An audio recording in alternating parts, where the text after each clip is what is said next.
Hello friends, स्वागत है आप सभी का अपने ही यूट्यूब चैनल। दोस्तों, आज के इस वीडियो में हम लोग देखेंगे जीके जीएस का टॉप 50 क्वेश्चंस, जो कि आपके आने वाले सभी एग्जाम्स के लिए काफी हेल्पफुल होंगे। तो दोस्तों, आप लोग इस वीडियो को एक बार जरूर देखें। तो चलिए दोस्तों, शुरू करते हैं। आज का पहला क्वेश्चन है, सिंधु घाटी सभ्यता का प्रमुख बंदरगाह कहाँ पर था? तो सिंधु घाटी सभ्यता का प्रमुख बंदरगाह कहाँ पर था?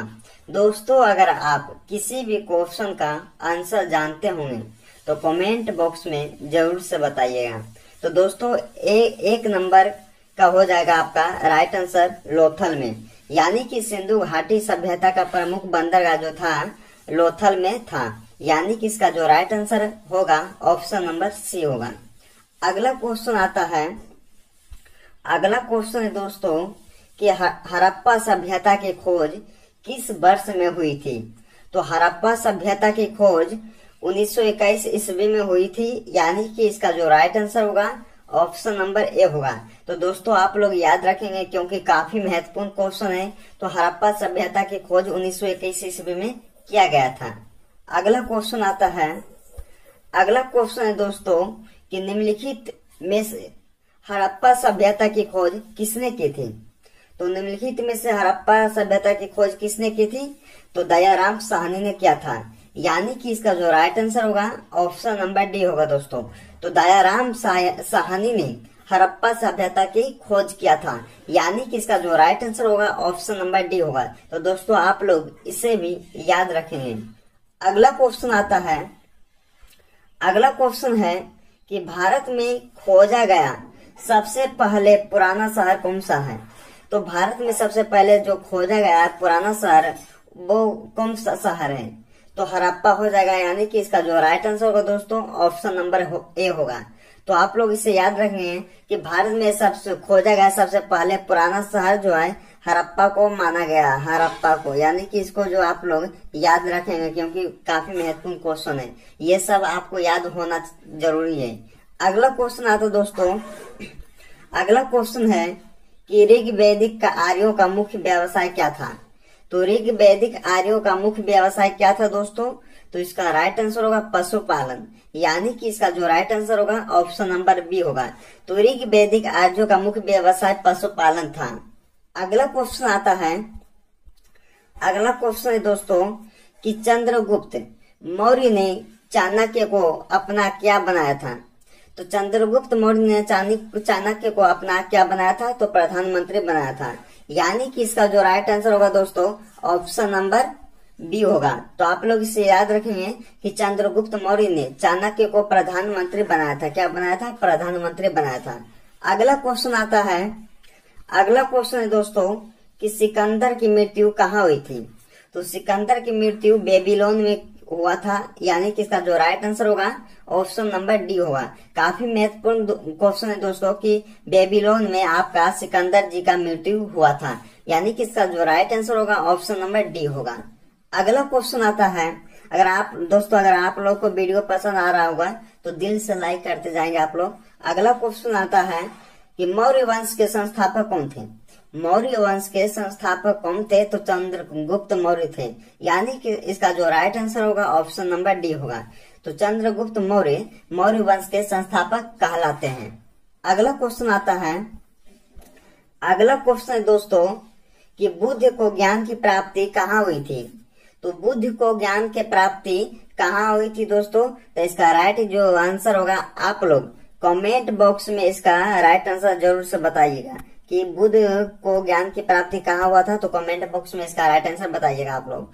अगला क्वेश्चन आता है, अगला क्वेश्चन है दोस्तों आप सभी का कि हाइडे स्पीच का युद्ध किसके मध्य में हुआ था? तो हाइडे स्पीच का युद्ध किसके बीच हुआ था दोस्तों?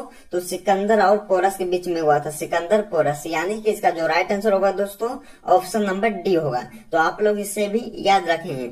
अगला क्वेश्चन आता है, अगला क्वेश्चन है कि अशोक ने किस शहर की स्थापना की थी? तो अशोक ने श्रीनगर की शहर की स्थापना किया था, यानी कि इसका जो राइट आंसर होगा ऑप्शन नंबर ए होगा। तो आप लोग याद रखेंगे कि श्रीनगर शहर को अशोक ने स्थापना किया था। अगला क्वेश्चन आता है दोस्तों, अगला क्वेश्चन है कि किस आक्रमण के बाद अशोक ने बौद्ध धर्म अपनाया था। तो कलिंग युद्ध के बाद अशोक ने बौद्ध धर्म अपनाया था। अगला क्वेश्चन आता दोस्तों, अगला क्वेश्चन है कि शुंग वंश के संस्थापक कौन थे। तो शुंग वंश के संस्थापक जो है पुष्यमित्र शुंग है, यानी कि इसका जो राइट आंसर होगा ऑप्शन नंबर ए होगा। काफी महत्वपूर्ण क्वेश्चन दोस्तों, आप लोग इसे भी याद रखेंगे। अगला क्वेश्चन है दोस्तों कि सातवाहन वंश के संस्थापक कौन थे। तो सातवाहन वंश के संस्थापक जो थे सिमुक कहलाते हैं। क्या? सिमुक, यानी कि इसका जो राइट आंसर होगा ऑप्शन नंबर सी होगा। अगला क्वेश्चन आता है, अगला क्वेश्चन है कि कनिष्क के दरबार में चरक क्या थे।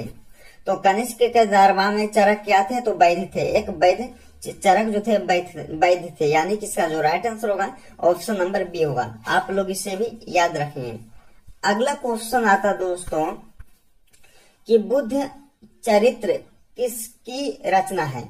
तो बुद्ध चरित्र जो है अश्व घोष की रचना है, यानी कि इसका जो राइट आंसर होगा ऑप्शन नंबर डी होगा। अगला क्वेश्चन है दोस्तों, अगला क्वेश्चन आपका कि भारत का आइंस्टीन किसे कहा जाता है। तो भारत का आइंस्टीन किसे कहा जाता है दोस्तों? तो नागार्जुन को। किसको? नागार्जुन को, यानी कि इसका जो राइट आंसर होगा ऑप्शन नंबर बी होगा। तो आप लोग याद रखेंगे कि नागार्जुन को भारत का आइंस्टीन कहा जाता है।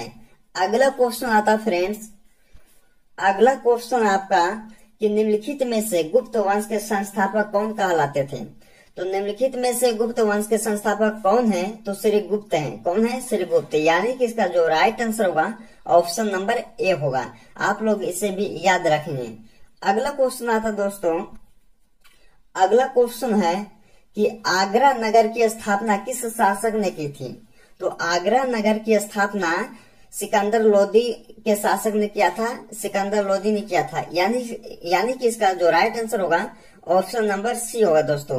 तो आप लोग इसे भी याद रखेंगे कि आगरा नगर की स्थापना सिकंदर लोदी के शासक ने किया था। अगला क्वेश्चन आता है, अगला क्वेश्चन दोस्तों कि गुप्त वंश का वास्तविक संस्थापक कौन था। तो गुप्त वंश का वास्तविक संस्थापक कौन था? तो चंद्रगुप्त प्रथम था, यानी कि इसका जो राइट आंसर होगा ऑप्शन नंबर ए सही होगा। आप लोग इसे भी याद रखेंगे कि चंद्रगुप्त प्रथम जो थे गुप्त वंश का वास्तविक संस्थापक था। अगला क्वेश्चन आता है, अगला क्वेश्चन है दोस्तों कि 7 टापुओं का शहर किसे कहा जाता है। तो 7 टापुओं का शहर मुंबई शहर को कहा जाता है दोस्तों, यानी कि इसका जो राइट आंसर होगा ऑप्शन नंबर ए होगा। तो आप लोग याद रखेंगे कि 7 टापुओं का शहर हम लोग जानते हैं कि मुंबई शहर को कहा जाता है। किसको कहा जाता है दोस्तों? मुंबई शहर को 7 टापुओं का शहर कहा जाता है। अगला क्वेश्चन आता है, अगला क्वेश्चन है कि भारत में पहला कृषि विज्ञान केंद्र कहाँ स्थापित हुआ था। तो भारत में पहला कृषि विज्ञान जो कहाँ स्थापित हुआ था? तो पुडुचेरी में हुआ था। कहाँ हुआ था? पुडुचेरी में, यानी कि इसका जो राइट आंसर होगा दोस्तों ऑप्शन नंबर बी होगा। आप लोग इसे भी याद रखेंगे। अगला क्वेश्चन आता है, अगला क्वेश्चन है कि सर्वाधिक अम्लीय वर्षा किस देश में होती है। तो सर्वाधिक अम्लीय वर्षा नॉर्वे में होता है, यानी कि इसका जो राइट आंसर होगा दोस्तों ऑप्शन नंबर सी होगा। तो आप लोग याद रखेंगे कि सर्वाधिक अम्लीय वर्षा किस देश में होता है। तो नॉर्वे देश में होता है। कहाँ होता है दोस्तों? तो नॉर्वे देश में होता है, यानी कि इसको भी आप लोग याद रखेंगे। अगला क्वेश्चन आता दोस्तों आप सभी का, अगला क्वेश्चन है कि अमीर खुसरो किसके प्रसिद्ध दरबारी कवि थे। तो अमीर खुसरो किसके प्रसिद्ध दरबारी कवि थे? तो अलाउद्दीन खिलजी के दरबारी कवि थे, यानी कि इसका जो राइट आंसर होगा दोस्तों ऑप्शन नंबर बी होगा।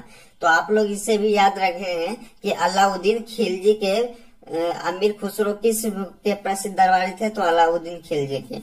अगला क्वेश्चन आता है, अगला क्वेश्चन दोस्तों कि लूनी नदी पर स्थित जवाई बांध किस राज्य में स्थित है।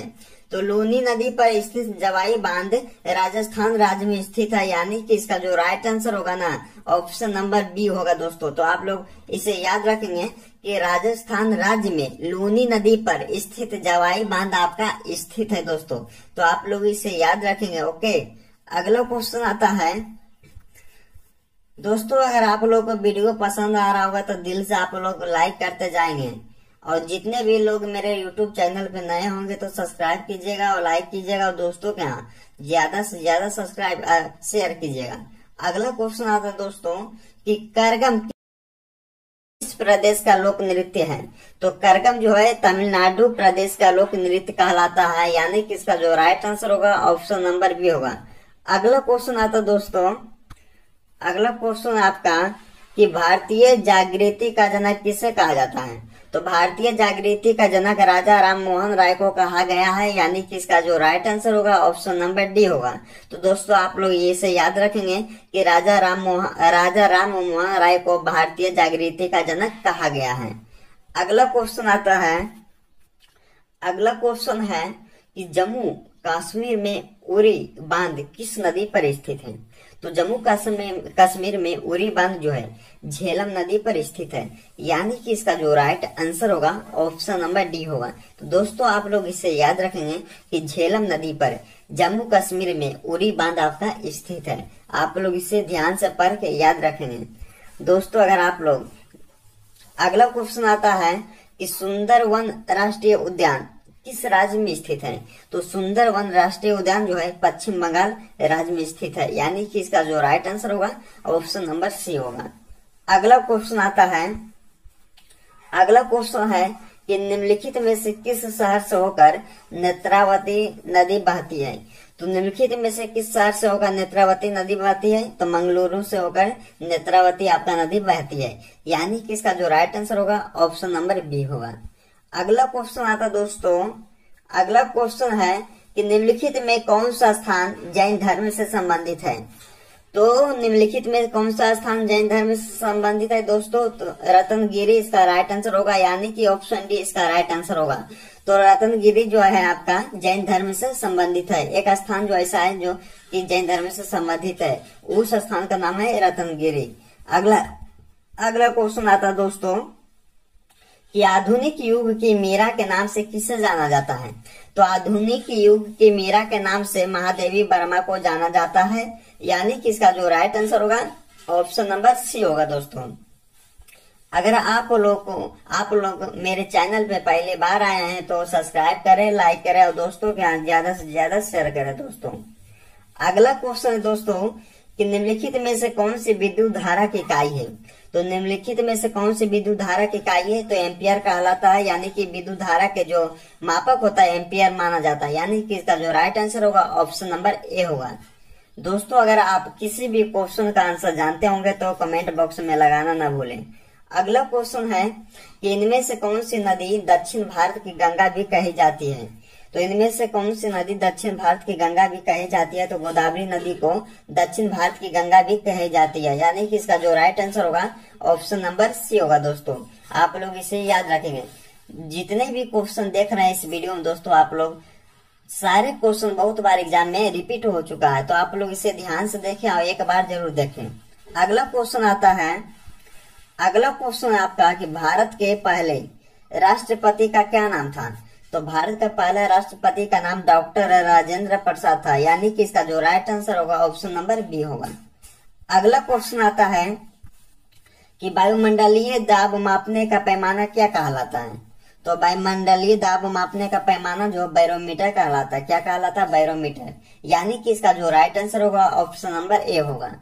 अगला क्वेश्चन आता है कि गुरुत्वाकर्षण की खोज किसने की थी। तो न्यूटन ने किया था गुरुत्वाकर्षण की खोज, यानी कि इसका जो राइट आंसर होगा ऑप्शन नंबर ए होगा। दोस्तों तो आपके लिए काफी महत्वपूर्ण क्वेश्चन है ये कि न्यूटन ने गुरुत्वाकर्षण की खोज किए थे।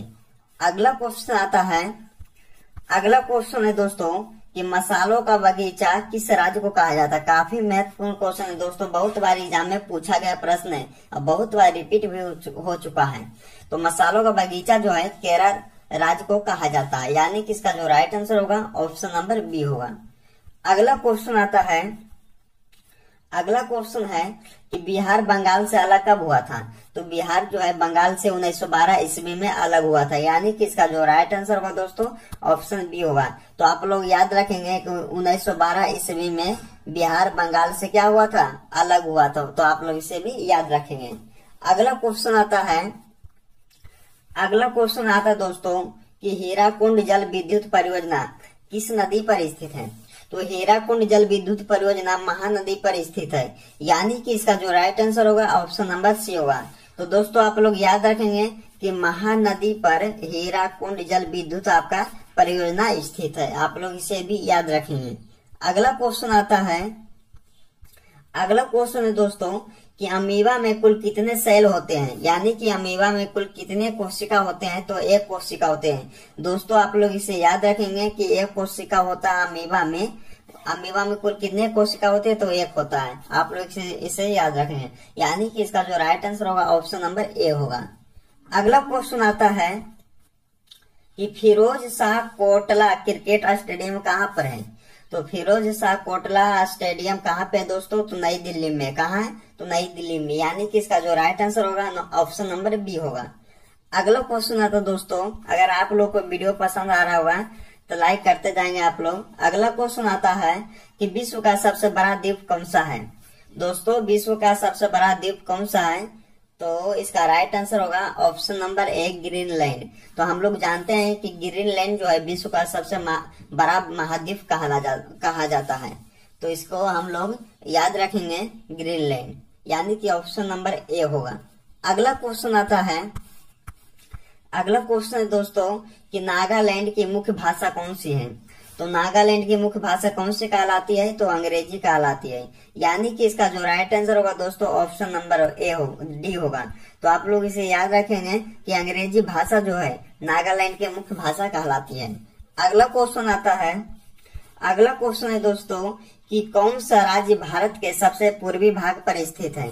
तो कौन सा राज्य भारत के सबसे पूर्वी भाग पर स्थित है, तो अरुणाचल प्रदेश है जो भारत के सबसे पूर्वी भाग पर स्थित है। तो इसको याद रखेंगे कि अरुणाचल प्रदेश, यानी कि ऑप्शन नंबर ए इसका राइट आंसर होगा। अगला क्वेश्चन है दोस्तों कि पंजाब के अमृतसर के जलियांवाला बाग हत्याकांड कब हुआ था। तो 13 अप्रैल 1919 ईस्वी को पंजाब के अमृतसर के जलियांवाला बाग हत्याकांड हुआ था। तो आप लोग इसे याद रखेंगे, ऑप्शन नंबर ए इसका राइट आंसर होगा दोस्तों। तो पंजाब के अमृतसर के जलियांवाला बाग हत्याकांड जो हुआ था 13 अप्रैल दोस्तों कितना में हुआ था, 1919 ईस्वी में हुआ था। तो आप लोग इसे याद रखेंगे। अगला क्वेश्चन है कि अरब सागर की रानी किसे कहा जाता है। तो अरब सागर की रानी जो है कोचिन को कहा जाता है। किसे कहा जाता है दोस्तों, कोचिन को, यानी कि इसका जो राइट आंसर होगा ऑप्शन नंबर सी होगा। अगला क्वेश्चन है कि नींबू और संतरे में कौन सा विटामिन पाया जाता है। नींबू और संतरे में दोनों में कौन सा विटामिन पाया जाता है, तो विटामिन सी पाया जाता है, विटामिन सी, यानी कि इसका जो राइट आंसर होगा दोस्तों ऑप्शन नंबर ए होगा। अगला क्वेश्चन है कि नंदा देवी पर्वत चोटी किस राज्य में स्थित है। नंदा देवी पर्वत चोटी किस राज्य में स्थित है दोस्तों, तो उत्तराखंड राज्य में, यानी कि इसका जो राइट आंसर होगा ऑप्शन नंबर सी होगा। अगला क्वेश्चन है कि हीटर के तार किस चीज के बने होते हैं। तो नाइक्रोम का बना होता है हीटर के तार, यानी कि इसका जो राइट आंसर होगा ऑप्शन नंबर ए होगा। आप लोग इसे भी याद रखेंगे। दोस्तों हमने आज आपके लिए इस वीडियो में टॉप 50 क्वेश्चंस करवाए हैं, जो कि आपके आने वाले सभी एग्जाम्स के लिए काफी महत्वपूर्ण हो सकते हैं। तो आप लोग एक बार या 2 बार इस वीडियो को जरूर देखें, क्योंकि सारे क्वेश्चन जो है इस वीडियो में किए हैं सब के सब महत्वपूर्ण है और काफी आपके आने वाले हेल्पफुल होंगे। तो आप लोग इस वीडियो को एक बार जरूर देखिएगा, और जितने भी लोग मेरे चैनल पे नए आए होंगे तो सब्सक्राइब कीजिएगा, लाइक कीजिएगा, दोस्तों के यहाँ ज्यादा से ज्यादा शेयर कीजिएगा। धन्यवाद दोस्तों, मिलते हैं नेक्स्ट वीडियो में।